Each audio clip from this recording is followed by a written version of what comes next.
今日個紅酒呢係倒瀉咗落巴黎個貧民窟，他日佢就要用貴族同埋皇帝皇后嘅鮮血去血洗巴黎。好，跟住啦 ，Chapter 2係講聖安托啦，一個 a barrel of 乜嘢啊 wine， 有一啲紅酒啦 fell off， 跟住咧 as the wine pour through the street， 稻草人啊，嚇走烏鴉嗰啲咪稻草人咯。咁點解用稻草人去形容呢啲人嘅？稻草人係肥定瘦噶？肥？你哋係咪未見過稻草人？稻草人係咁樣噶喎，肥定瘦啊？新定舊嗰啲衫？舊噶啦，瘦噶啦。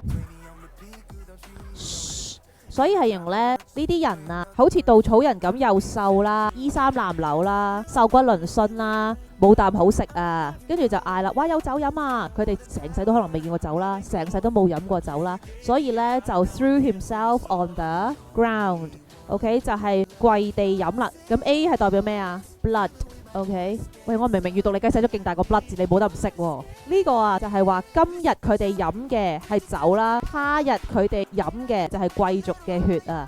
今日個紅酒呢係倒瀉咗落巴黎個貧民窟，他日佢就要用貴族同埋皇帝皇后嘅鮮血去血洗巴黎。